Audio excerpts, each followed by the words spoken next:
rekan-rekan bupati, wali kota, nggak mau saya sebut satu-satu takut ada yang kelewatan nanti, hafal tapi saya. Tentunya founder dari ayojalanjalan.com, Mas Safaat, rekan-rekan Kadispar banyak hadir di sini, rekan-rekan dari Asita tadi ada, PRI, rekan-rekan sponsor, para rekan-rekan media yang saya cintai dan saya banggakan. Jadi selamat untuk para pemenang, khususnya kepada sahabat saya dari NTT, Pak Fran. Selamat NTT menjadi juara umum. Terima kasih untuk ayojalanjalan.com. Jadi ini inisiatif yang bagus, karena waktunya 5 menit saya straight aja ya. Jadi tourism 1.0 itu adalah tentang enjoyment.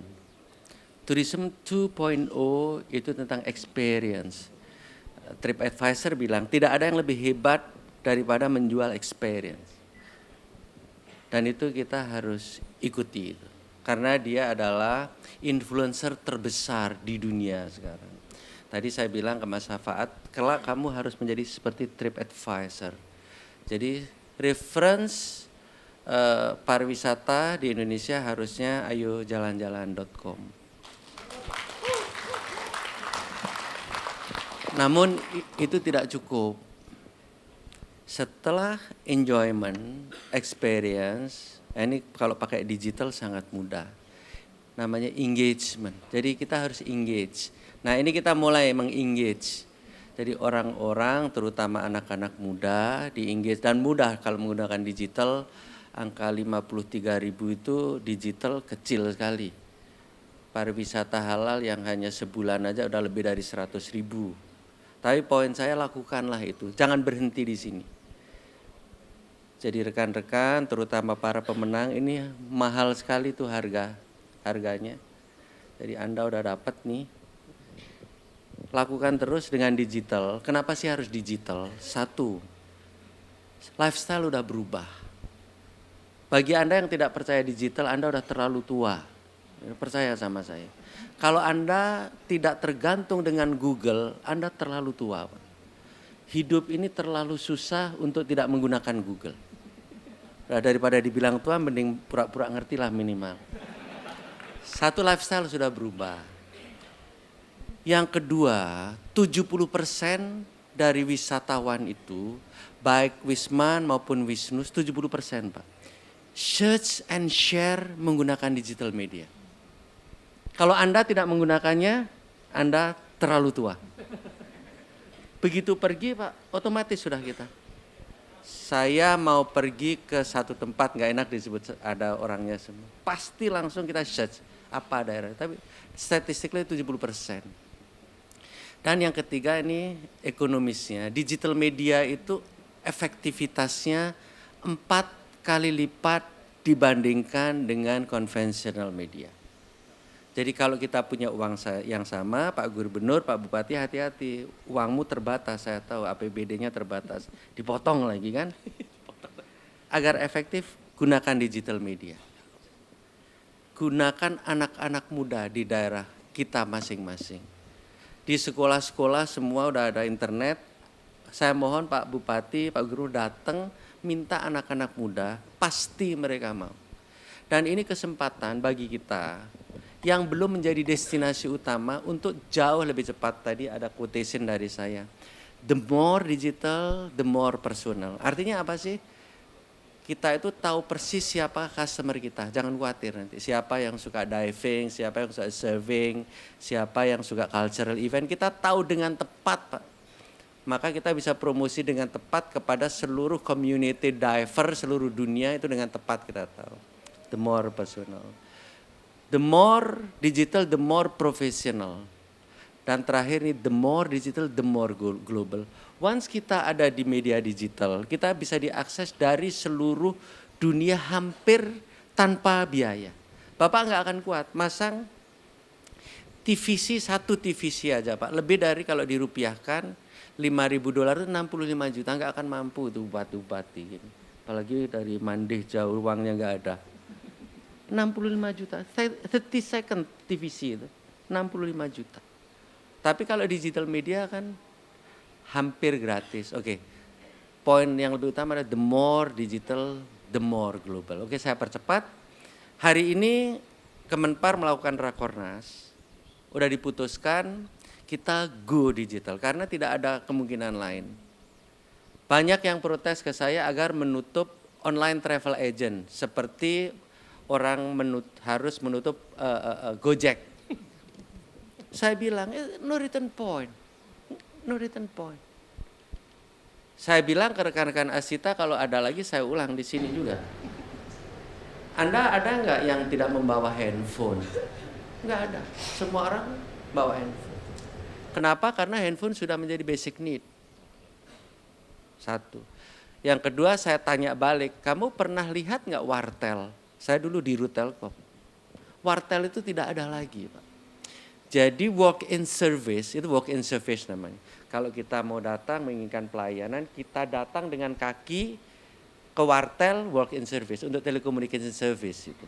Kalau kita datang ke travel agent, itu juga walk-in service, tapi layanannya adalah tourism. Wartel sudah gone, udah nggak ada lagi. Dengan sangat mudah bisa ditebak bahwa manual travel agent hampir pasti nanti akan hilang. Oke, in short, oleh karenanya harus ke digital. Oke, apa hubungannya dengan sini? Saya sarankan Mas Safaat, saya pakai istilah teknis sebentar aja ya. Istilahnya itu kalau kita lihat itu look search menggunakan Google atau look di Ayo Jalan-Jalan. Habis look jangan berhenti di situ, kita harus melakukan booking. Ada kan booking.com gitu. Ada Ctrip kalau di Cina. Kalau di Indonesia ada Traveloka. Jangan habis look, book, pay baru dia membayar. LBP, Luhut Binsar Panjaitan, untuk menghafalnya. Poinnya gini, anak-anak muda terutama yang tua-tua udah nggak ngerti ilmunya ini. Ketika Anda sudah sangat populer di ayojalanjalan.com, jangan berhenti di situ. Kemenpar akan menyediakan aplikasi untuk online travel agent. Maka sambungkanlah daerahmu, destinasi wisatamu yang sudah populer itu langsung ke booking application yang akan disediakan oleh Kemenpar yang kita sebut ITX, Indonesia Travel Exchange. Ini sama persis dengan yang tadi saya cerita itu, Gojek. Tidak bisa ditahan orang reservation menggunakan handphone karena begitu mudah dan begitu murah. Bukan dilarang tapi disediakan. Sama kan case-nya Pak. Ini di tourism itu transportation. Kita akan sediakan Mas Safaat. Nanti tolong hubungkan ayojalanjalan.com ke ITX yang akan disediakan oleh Kemenpar. Sehingga teman-teman yang dapat penghargaan tadi, dia sangat populer di situ tapi tidak berhenti di situ. Akan ada booking yang aplikasinya, bahasa lebih tadi ya platformnya disediakan sampai dengan settlement untuk pembayaran. Apa sih untungnya ini? Rekan-rekan maaf ya, sebagian besar itu di remote Pak.